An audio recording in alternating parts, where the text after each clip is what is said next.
Hello everyone, welcome to Find Yourself podcast through entrepreneurship. Fourth episode, I'm your host Dara. Here with me is Mr. Sokha Phanith. He is the startup development specialist at the Techo Startup Center. Hello, Mom. Yeah, hello. Okay. Hi everyone. Yes. Yeah. Could you introduce yourself a bit? Okay, so let me introduce myself a little bit. So, hi Dara. So I'm Phanith. The senior startup development specialist is to clarify, working in charge of the startup development department at Techo Start Centers. And what we are doing, we provide support to the startup and promote the digital business in Cambodia. These are our missions. And thank Dara, and I thank for having me for this podcast. Yes. So interestingly, I want to know about what you are doing nowadays at the Techo Startup Center. Yeah. So at the daily basis, we provide the support to startup in different kind of way. Yeah. So we have two flagship programs.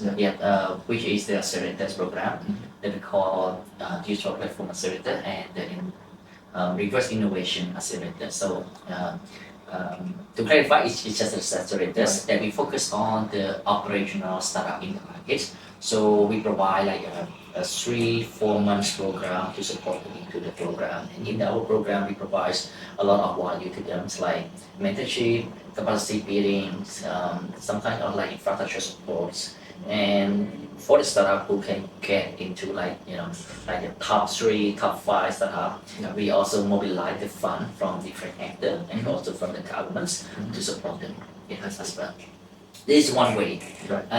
In another way, we also trying to promote the interactive startup community by providing different kind of support like meetup.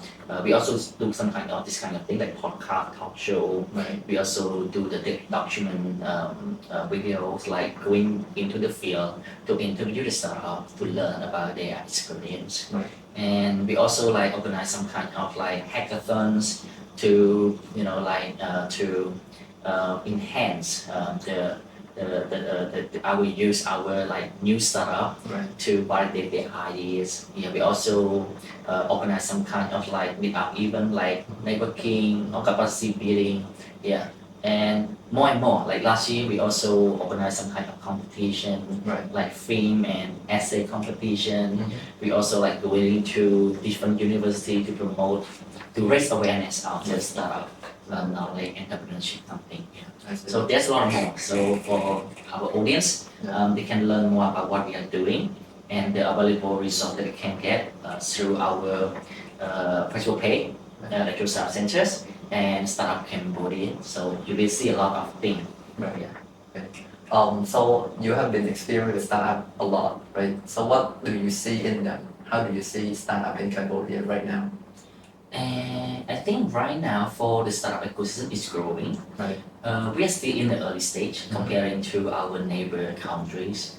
Yeah, but we are in the growing pace. Right. Yeah, a lot of more our youth understand about the startup concept, about the entrepreneurship, and we can see some kind of like the rising number of startup in Cambodia as well.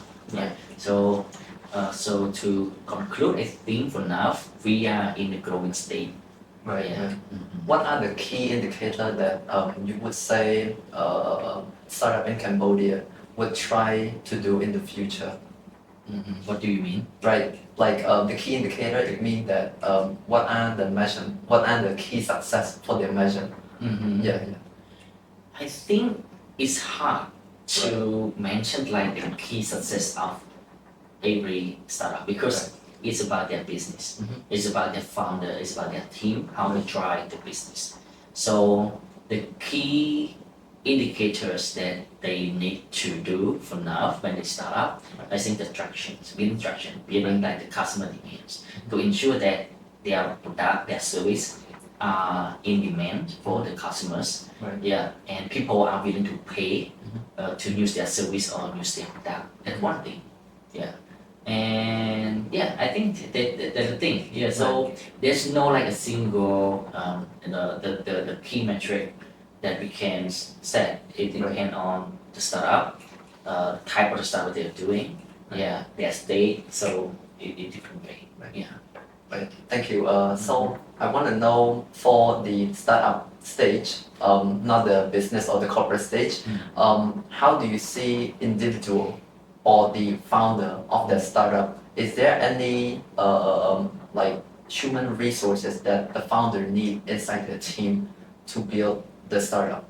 May you clarify this question again? So, example, in a team, for the business, the founder need like a structural business plan for them that they could have like a team with them.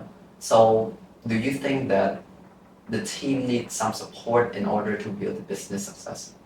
Do you mean like how normally the startup they build a team?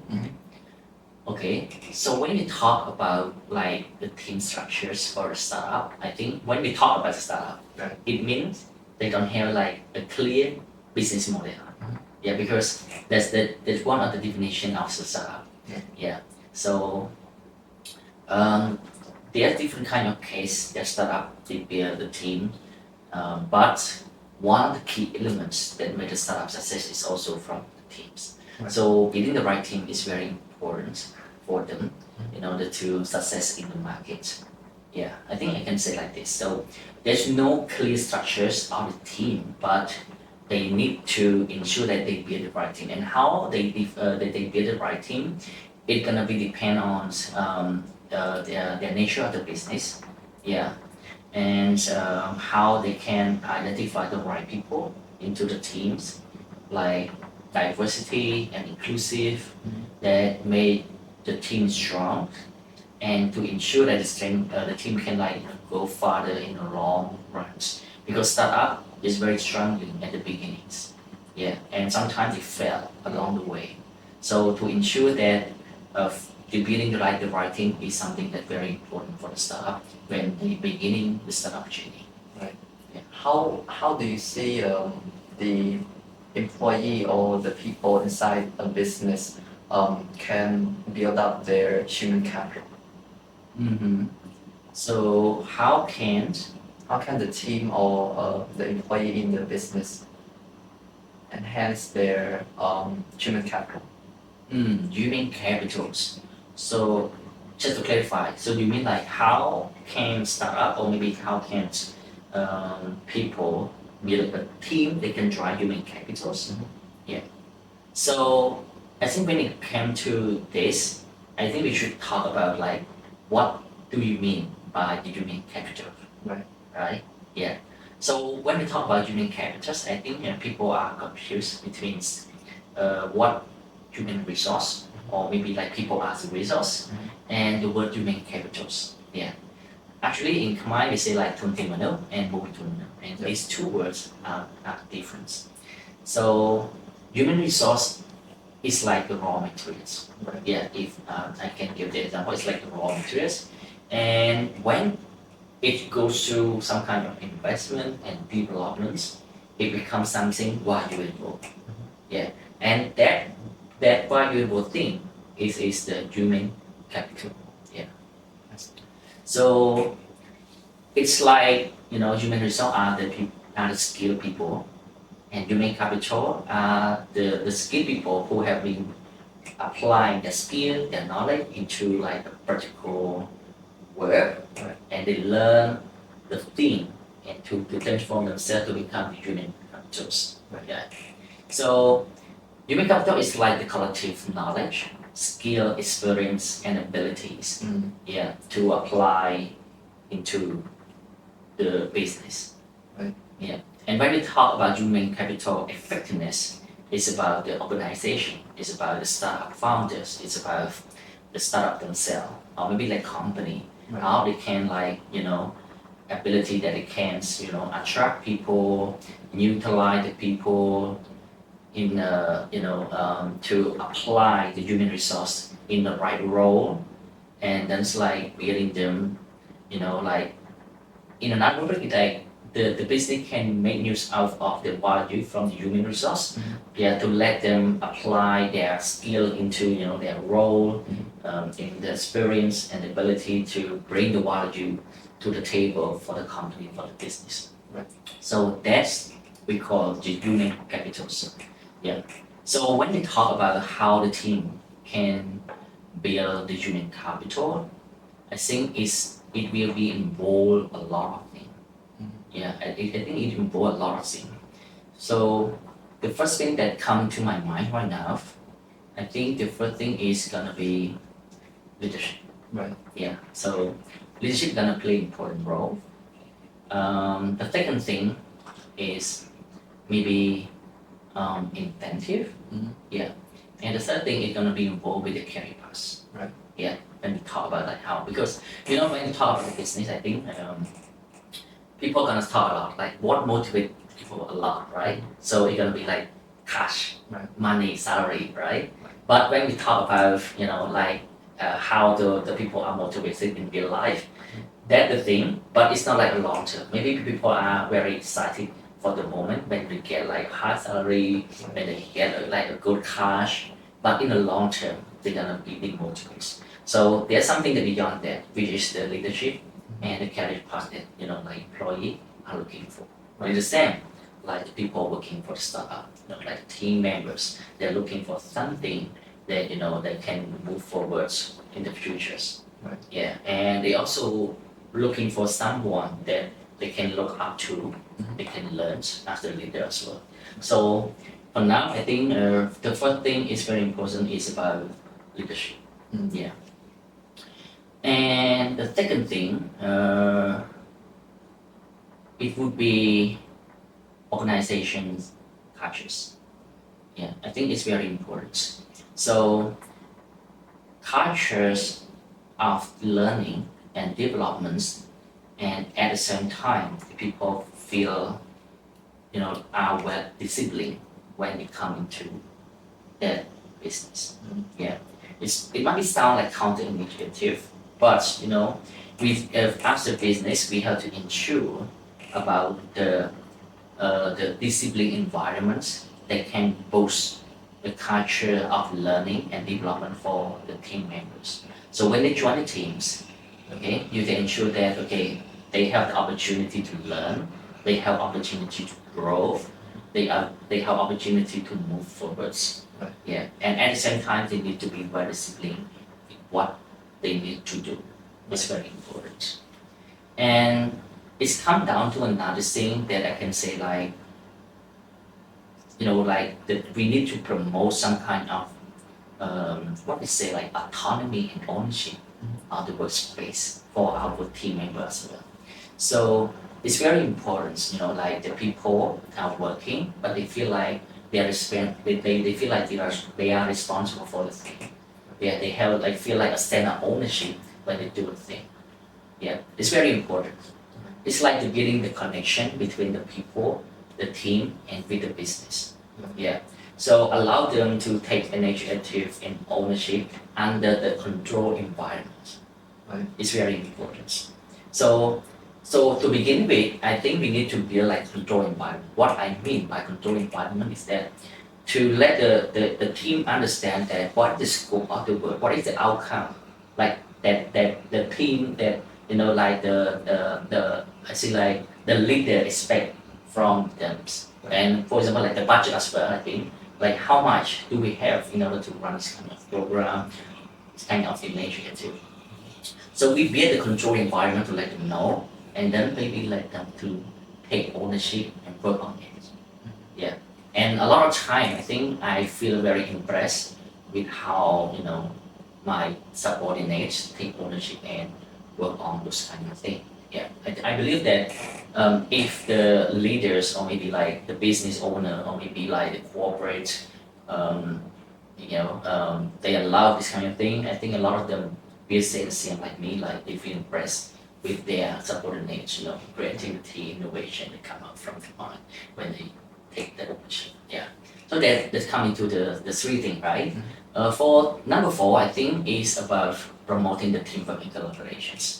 A lot of time, the people feel like I talk to people. I talk to a lot of youth, and a lot of them are working for corporate as well. And what I learned from them, they feel like like working silo, lack of the teamwork, collaborations, and it's challenging for cooperate because corporate is a big thing. It involves a lot of cross functions, department functions, cross functions that require a lot of like managing a lot of people in the same place, and it's come to importance that teamwork and collaboration is very key.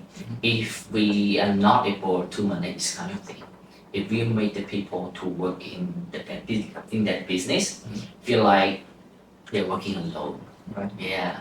So somehow, working, we need like a team people, like a work of team that understand our role and try to work with each other.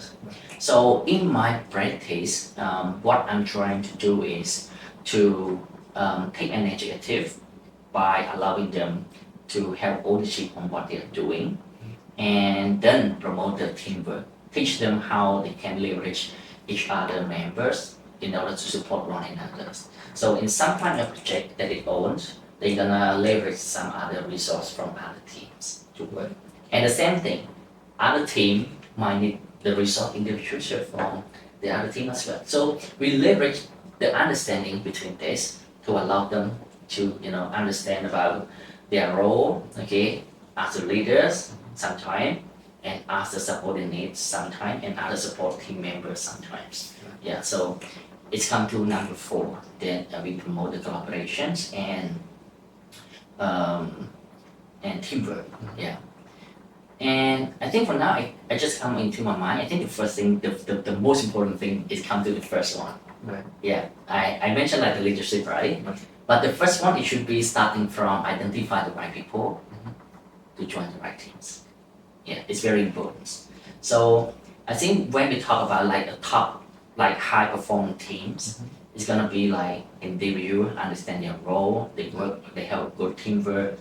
So it's very important that when we recruit a new member into the team, we have to ensure that we identify the right people to join the team from the beginnings. It's very important. Yeah, we can say that. And it beyond the skill, and just like when we recruit people, it's not just about the skill they have and the certificate they hold. Right. It's more about either they have like the right attitude, the right mindset, to join the team or not. It's very important at the beginnings. Right. Yeah, and then we come down to leadership, we come down to teamwork, collaboration, ownership. Yeah, etc. I think these are the things that we need to be aware in order to be, the good the team that can drive human capital's effectiveness. With your past experience and you in the startup community, what do you say? Like what are the startup that you see every day build up their team? Yeah. Okay. I think for the startup, it's a different category from the cooperates. Yeah. Yeah. In terms of like corporate, they may have more resource, they have more structure, they have more some kind of thing, right? Right. But when it comes to startup, it's different. Because when it comes to startup, I mean like we start from the scratch. We start on something new, right? So normally they don't have a lot of money when they start. So the thing that they are doing, that I feel, they're starting from small and the right team first. What it means like small and the right team is when that we need to build like a diversity of the team members who are the right fit when starting the business. And when the business scale up from one state to another state, and when it's come to the time that they need more people to fill in this position, the role, okay, they recruit more. So it's starting from time to times. But at least they need to have like a strong founder team at the beginning to work together first. Yeah. Yeah. And how they gonna build the right founding team, I think is come to the key element that makes the startup success. Right. And a lot of the time, startup fail because they form the wrong team. Right. That's where it come. Yeah. So when it comes to like how can we build like the right team at the beginning, Right. I think it's come to once understanding the visions and the mission how the company together. That's very important. So for example, like I start a business and then I need someone who understands some kind of this with me. Yeah, understand about the vision and the mission. Say, okay, this is something that we want to build together. Right. Yeah. So if it go this way, what are the challenges? What are gonna be that we help you react together? Yeah. It's a long term, and most of a lot of time, I think when the startup founding team are young, they normally have like large, large, right? Right. Yeah, like a strong Commitment. commitment at the beginning, and from time to time they start to lose the motivations because they face more challenge, and sometimes when we started a startup 1 year, 2 years, 3 years, we get nothing. Right. Yeah, we need to push it from ourselves. Right. So finding the people who understand about this kind of challenge, understand the mission together, and the vision that we want to build together is very important at the beginning when building a team. And the second thing is we need to have the diversity of skill. So some startup they need both technical and the business skill. So having like diversity to play different kind of role in order to compensate and complement each other is also important. I think these are the two elements that I see for building the startup at the beginning. Right. When building startup at the beginning, do you ever see like with your past experience with startup, do you ever see free rider problem in that? What do you mean with free rider? So free rider, I would say not just startup, but I would say most of the team. In any team, there would be a person that would just like they do nothing and they try to claim the benefit from the team as a whole.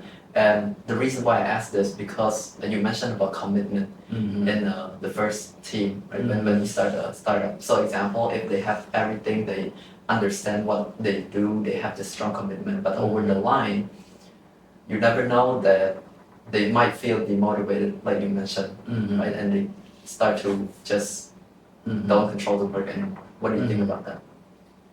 I think it's come to the first thing that we talk about at the moment. It's like we been in the wrong team at the beginning. Right. Okay, but I think it's a common challenge that it's come to the free rider that you mentioned. So like from time to time we start to see people they don't really do the work so much. Right. Yeah. I think there's two things for me for now.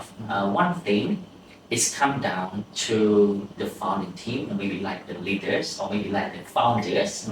They are lack of ability in managing the team. Yeah. Because they need to have ability to control this kind of thing, like build the foundation. For me, when I mentor the startup, especially when they start from scratch, I think building foundation is very important. Right. Yeah, building the organization culture for their team, have maybe like a well structured at the beginning is also important for them to start with as well.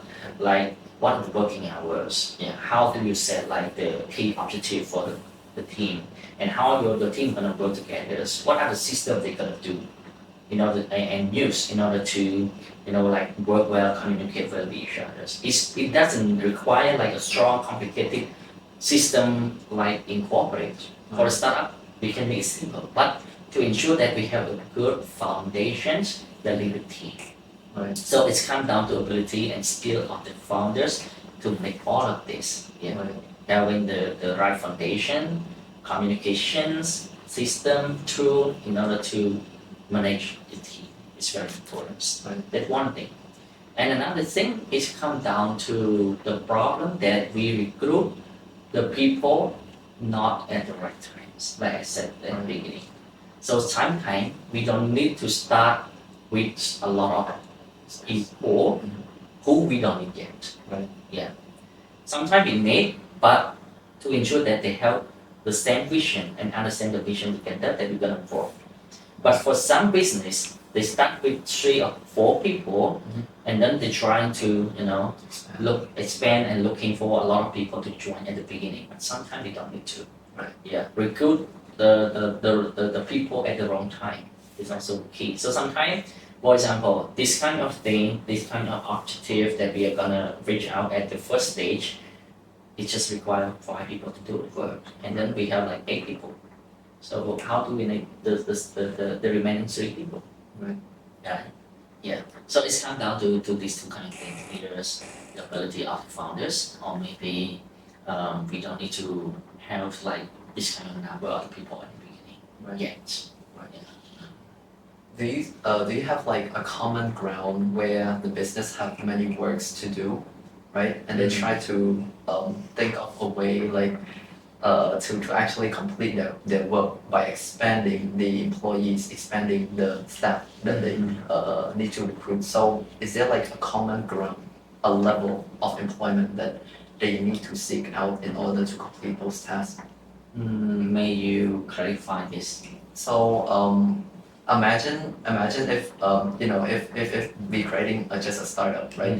We know the right amount of people, like 5 to 10 people, but over the line there's gonna be the business gonna grow into a huge corporation, and so they need to expand their people. So how far would they need to expand in order for their work and their progress to be effective as possible? Okay. So in my experience working with a startup, a lot of startups fail when they forming the wrong team. Right. And it's come down to one approach that I can learn from the startup as well. It is called hire slow, fire fast approach. Do you understand this? I just hear it. What was that? Okay, so hire slow and fire fast. Right. Yeah. It's very straightforward. It means like when we're looking for people, we don't need to be rushed. We have to identify the right people to join the team. And sometimes it takes time, It's like you're fishing the fish. You need to be patient and take time in order to fish the fish. Right. Yeah, right? And it is very normal for the business when we recruit people. Normally, when you need a team member, you just like, okay, we need team people. We need more people. So we just like try to recruit as fast as we can, right? Yeah. And when we realize that that person is not really fit well with the organizations, and the people just come to like, they challenge that they cannot fire people. Right. Yeah. So a lot of people cannot fire people because it feels guilty. Right. It feels uncomfortable, when we try to, tell people that, hey, Dara, you are not really right fit for our company, so we're gonna fire you. Right. It's not comfortable, to talk about this kind of thing. Right. So, and in the business, I can tell you that, through my experience, it is exactly the same. Yeah. So we don't really fire people. It's very challenging. Right. So, in startup, I learned this approach that hire slow, fire fast. It should be the right approach that you should do. What it means is that, building the team is very important to, like I said, identify the right people to join the team at the beginning. Is the strategy that we to build a team that can drive human capitals. Right. So when we hire people, we need to take it slow in order to identify either that person is really fit well with our team or not. Right. Yeah. And when we realize that that person is not really fit well, we need to make it fast to let people know. So sometime in the career we have like probation, like 2 months, 3 months, right? So during that time, if we realize that person is not really fit well, let them go. It's rather than to let them in. Because in the long run, if we have the people who have bad attitude, it's not just that person. That person will bring that negative powers into the team and influence the whole team to make it fair. So for the startup, it's very important at this stage, especially at the beginning, because they don't have a lot of resources. So building the right team is very important. So sometimes they help to identify the right objective, the right, like way forward that they have to move, and to ensure that they have ability to control those kind of things when they try.